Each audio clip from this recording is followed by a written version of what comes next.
Hello বন্ধুরা, আমি এসে গেছি সোমার রান্নাঘর নিয়ে। সবার আগে আমি আপনাদেরকে আমার পরিচয় জানাবো। আমার নাম সোমা মিত্র, আমি ওয়েস্ট বেঙ্গলের মেয়ে। আমার বাড়ি কলকাতায়। সবাই তো ব্লগ বানায়, তাই আমারও ইচ্ছা করছিল যে আমিও একটা ব্লগ বানাই এবং আপনাদের সাথে বন্ধুত্ব করি।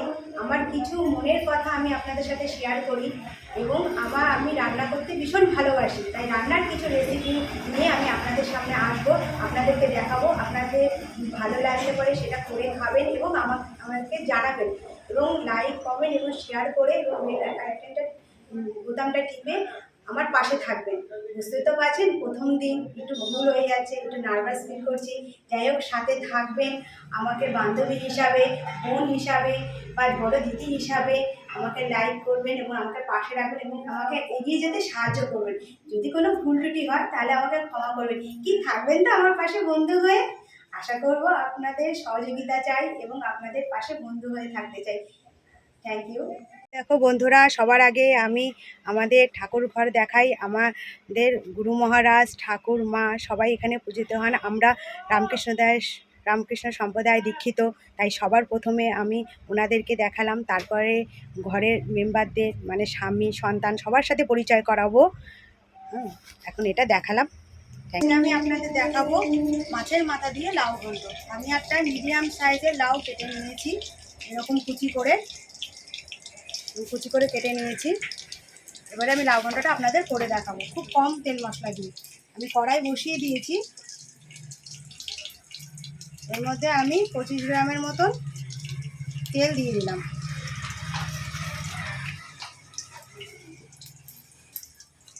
তেলটা আমি গরম হতে দেবো, তারপরে আমি মাথাটা আগে ভেজে নেব। আমি একটা রুই মাছের মাথা মিডিয়াম সাইজের নিয়ে নিয়েছি, কেটে ধুয়ে নুন হলুদ মাখিয়ে রেখেছি। এখন এটাকে আমি ভাজবো।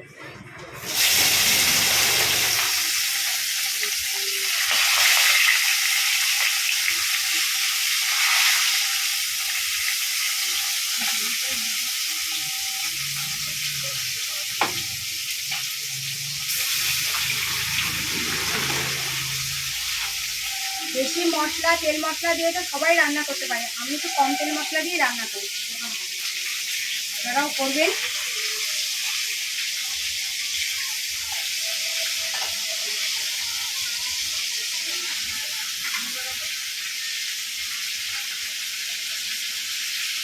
মাছের মাথাটা ভালো করে সুন্দর করে ভেজে নিতে হবে।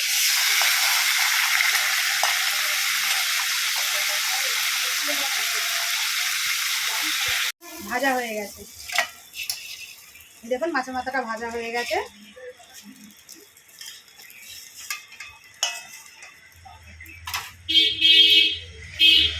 এবারে এর মধ্যে আমি আরেকটু তেল দেবো।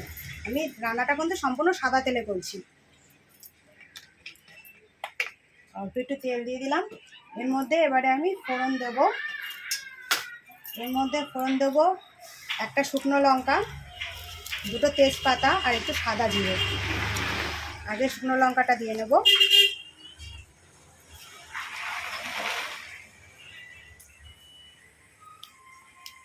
তারপরে গোটা জিরেটা 1 চামচের মতন গোটা জিরে আমি রেখেছিলাম, সেটা দিয়ে দেবো।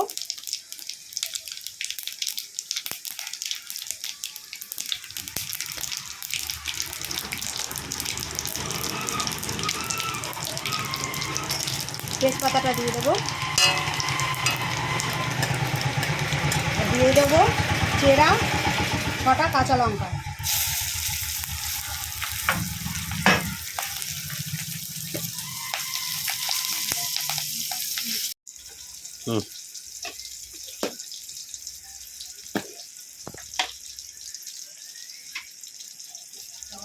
এর মধ্যে দিয়ে দেবো, বেশি না, অল্প 1 চামচের মতন জিরের গুঁড়ো দিয়ে দেবো।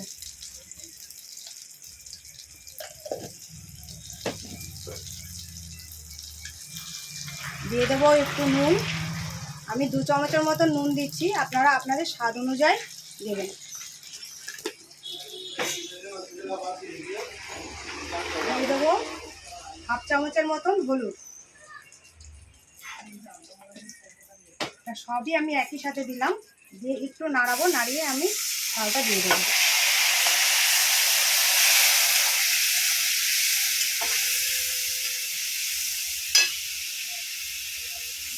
একটু জল দিয়ে দিলাম সামান্য, দিয়ে এটাকে নাড়াবো ভালো করে। হয়ে গেছে, এবারে আমি লাউটাকে দিয়ে দিলাম।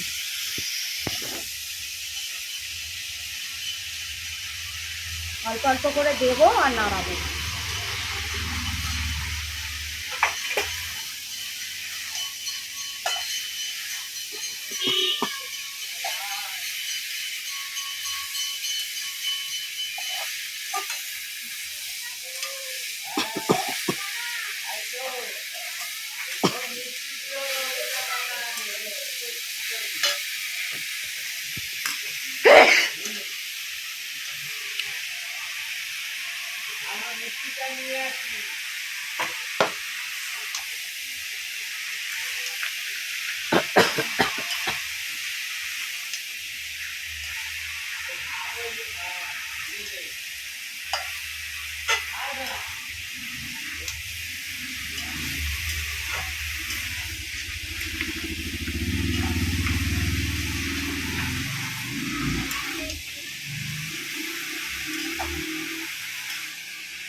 লাউটাকে ভালো করে নাড়াচাড়া করবো, করে মাছের মাথাটা আমি দিয়ে দেবো, দিয়ে একসাথে নাড়াচাড়া করে সামান্য একটু জল দিয়ে আমি এটাকে ঢেকে দেবো।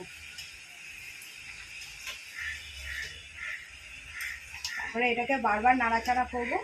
আপনারা দেখবেন, পাশে থাকবেন। ভালো লাগলে লাইক করবেন, কমেন্ট করবেন, শেয়ার করবেন, বেল ঘন্টাটা বাজিয়ে দেবেন।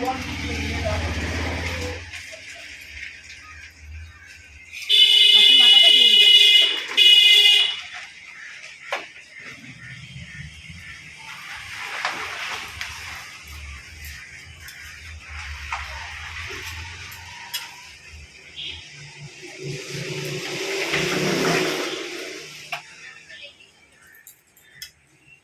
এবারে আমি সামান্য অল্প জল দিয়ে আমি ঢেকে দেবো। লাই থেকে তো এমনিই জল বেরোয়, এর জন্য অল্প জল দেবো, বেশি জল দেবো না। 1 কাপের মতন জল দেবো। এবারে আমি এটাকে ঢেকে দেবো।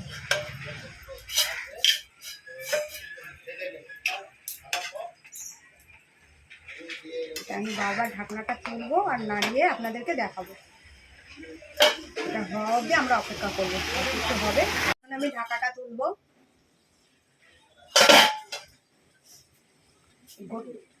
যে মাছের মাথাটা আমি এর মধ্যে দিয়েছিলাম ভেজে লাউ ঘন্টার মধ্যে, লাউ ঘন্টাটা একটু হয়ে এসছে। আমি এই মাছের মাথাটা সম্পূর্ণভাবে ভেঙে দেবো এর মধ্যে। ভেঙে না দিলে টেস্টটা আসবে না, তাই একটু ভেঙে দেবো। ভেঙে এটাকে সুন্দর করে নাড়াবো।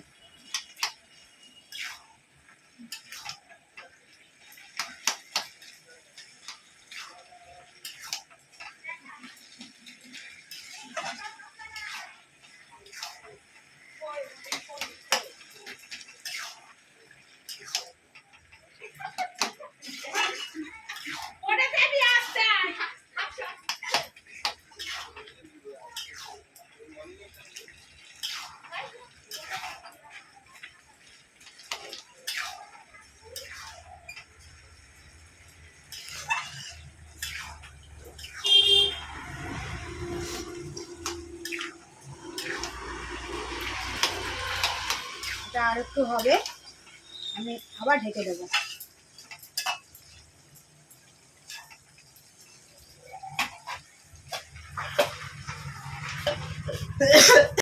বলো, ডালটা খাও। ডাল আর আলু ভাজা এবং ভাত দিয়ে আমি আমার স্বামীকে খেতে দিয়েছি বন্ধুরা। এবারে উনি খেয়ে বলবেন যে কেমন হয়েছে। পেঁয়াজি ডাল এবং আলু ভাজা সকালবেলা ব্রেকফাস্টে কেমন হয়েছে বলো বন্ধুদের। আমার স্বামী বিষ্ণুগোপাল মিত্র, উনি খাচ্ছেন। ভালো হয়েছে, ডালটা খুব ভালো হয়েছে, খেতে সুস্বাদু হয়েছে এবং খেলে খুব মনের থেকে তৃপ্তি পাওয়া যায়। আলু ভাজাটাও ভালো হয়েছে। আপনারা খাবেন, খেয়ে আমাকে জানাবেন কেমন হয়েছে, বানিয়ে খেয়ে আমাকে জানাবেন। সামনে একটা পাতিলেবু দিয়ে দিয়েছি, জমিয়ে খাচ্ছে। আপনারা একটু এটা করবেন, করে খাবেন এবং আমাকে লাইক কমেন্ট শেয়ার করে এবং বেল আইকনটা টিপে আমার সাথে থাকবেন এবং আমাকে জানাবেন কেমন হয়েছে।